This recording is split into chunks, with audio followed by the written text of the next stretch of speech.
looking at the commercial space as an evolution, not a takeaway, but another add-on to doing land, because also I'm going to be dealing with people who might want to do commercial stuff. There are some of my clients that actually have commercial land where they can do these apartment things, and I went there to learn if it's something that I can invest in today, tomorrow, or next year that could bring an extra value to my clients that own land. So here's the thing, you're buying properties from me, but when I learn something about like building or how to set up a home thing, I tell my clients.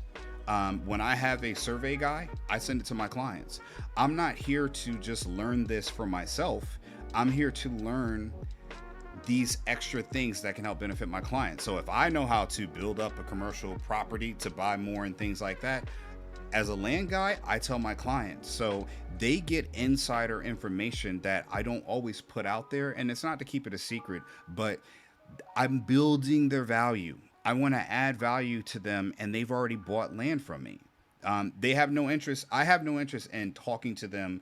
I got their money. They have a property. The deal is done. We're divorced now. You know, they were married for a while. They paid the property. We're divorced.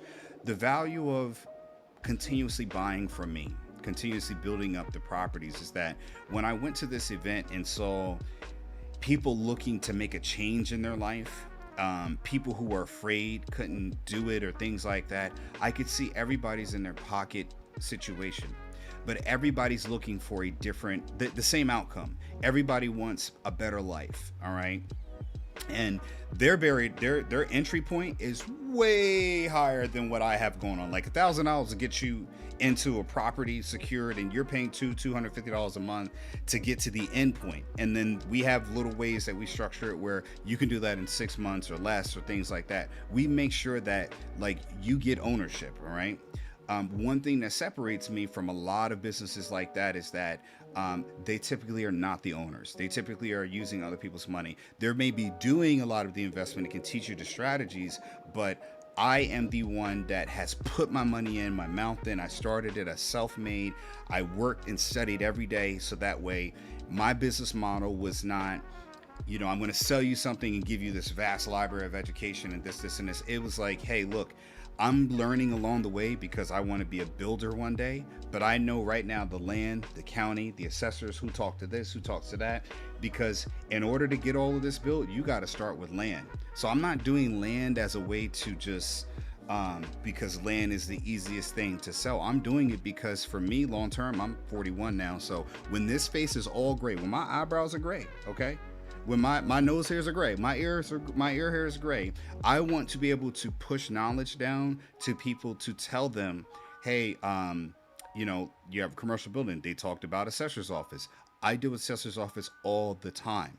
Someone learning, like going into that commercial space, learning about the assessor's office at that point, they may not understand at all how really the assessor's office is there. Now, anybody who knows land, buys land or sells land, will know the assessor's office more intimately because assessors deal with land at a base level. You know, the buildings and all of that stuff, that's more complex, but you're coming in multifamily and complex. So you got to have some base knowledge to help you understand what these departments do and how they connect, which is why I love land. It's very similar to my journey as a nurse, where as a nurse, I started off as a volunteer. I did that in college. I learned, you know, it was very different going into a patient's room and talking to them, giving them water, and you got time to kind of like slow down and look at a patient. Then I was a nurse's aide. I was working in what is now, it was Staten Island Hospital, but it's now Long Island Jewish Hospital, I believe, unless they changed. But in South Shore, Staten Island, I was a nurse's aide while I was in college, when I actually was employed there. And I was changing patients, getting them up out of bed. I literally went from a volunteer to a nurse's aide. After college, people may not know this, but I didn't pass my nursing exam my first time. So I went to be an LPN, not an RN, a licensed practicing nurse. It's just basically one scale down that I did on my degree. So I did that. I took care of kids, home care. I did a whole lot of things. Then I became an RN once I passed my test. And I've been 20 years now, I've been a nurse and have tons of skills and an amazing journey. But the key is that my nursing career, and people know who I am as a nurse. If you're watching this video, you're one of my nurse any nurse that I've ever worked with, they will tell you that, and I'm not boasting here, but like, you can count on me as a nurse. I'm not one of those, I'm experienced and I'm going to come in and I'm helping out my team. I'm a valued member of my team, whatever team I'm on. I fly over once a month, and the hospital, they treat me as I bring some value. I am an employee, but I have value there, as an experienced nurse, not a person just has years on the books, but there's skills that I do that people call me for that they know I can do, even if I'm not in that role that day. They will say, hey, you got patients, cool, but come over here and do this for us because we know you're the only one that can do it in the hospital tonight. And I'm like, but I gotta help out. I gotta help the team members. They'll call me to another floor, and that's not to boast, but I learned that skill to have that skill. Same thing with land. I don't mean to get off tangent, but I'm doing that to show you that you're not buying from someone who's just selling land as a product or anything else like that. I learn it intimately. So when people call me and they're like, hey, does this have this? I'm like, yeah, just call they'll tell you, or here's a survey guy. One of my clients, Lavelle, I'm going to name drop you, Lavelle. He just got ownership of a property on the 17th of July here. We did over property, sent it in, everything else like that. Lavelle, I'm waiting for you to call me. I called him on Sunday, or texted him on Sunday, say, hey, can I call you? We're talking, and like, hey, the deed will be recorded on the 21st. It actually got recorded on the 17th. So it was done. I'm sorry, the 14th. It was like a whole week earlier. And that's probably because the assessor's office, they see my deeds coming in. They looked at it, boom, recorded, same day. Got it early, recorded the same day it was there. So again, I have relationships with these departments, and I ask them questions. So you have someone who is learning step by step by step by step. And the more I learn, the more I try to bring that value back to my clients.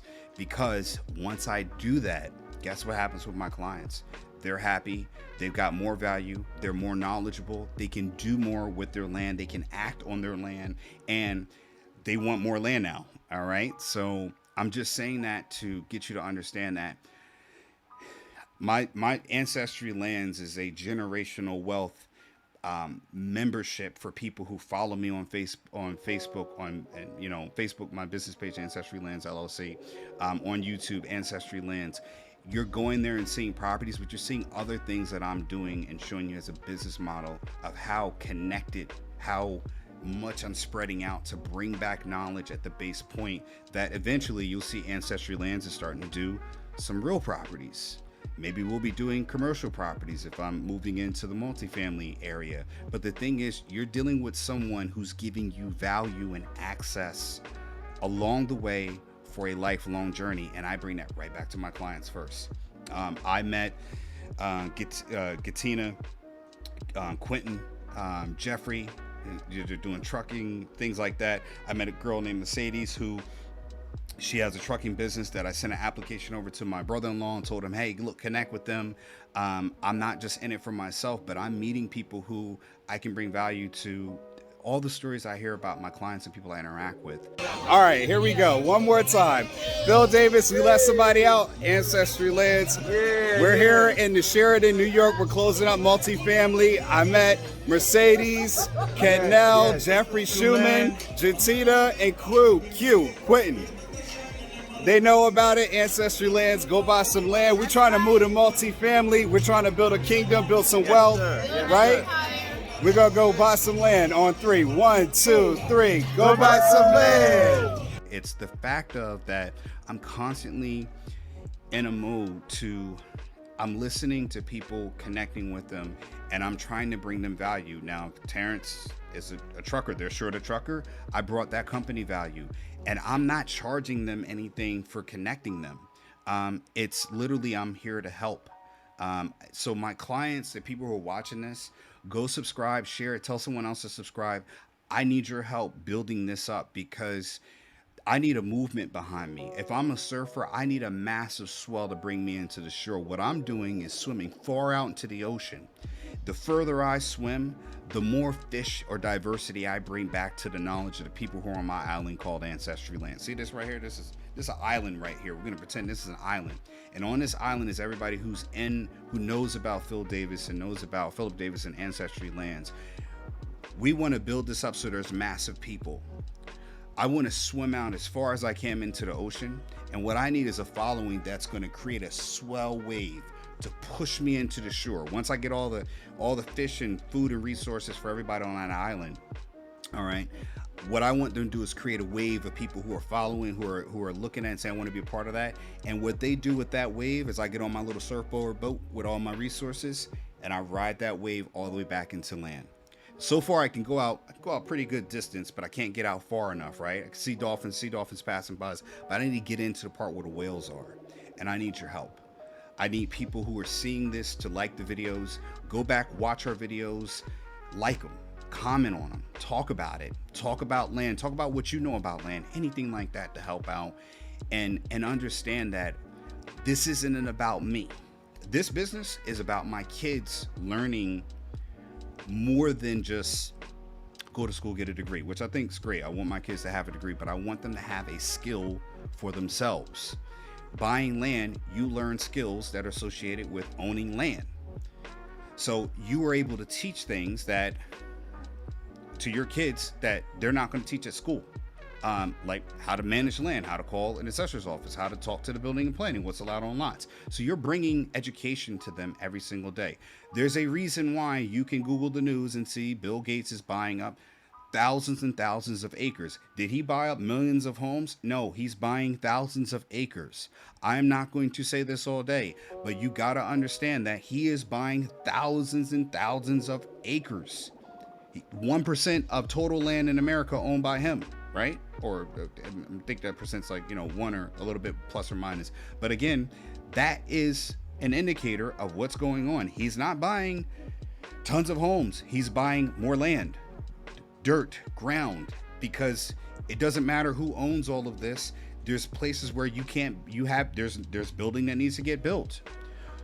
Today's market, if you're selling 1,000 acres, he didn't pay pennies on a dollar for that land. He paid a lot of money for that land. He's buying up farmland. Why? To grow. Guess why he's buying up farmland? Because I'm getting hungry. I need to eat. I'm hungry right now. It's 1 o'clock.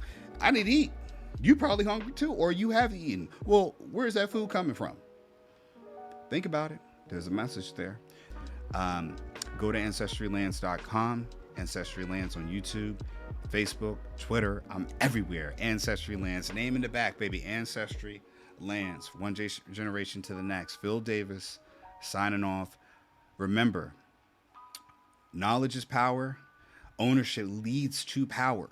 All right? If you don't own property, you'll be owned as property, baby. Go get some land. Ancestry Lands got you covered. Phil Davis signing out. Take care, folks.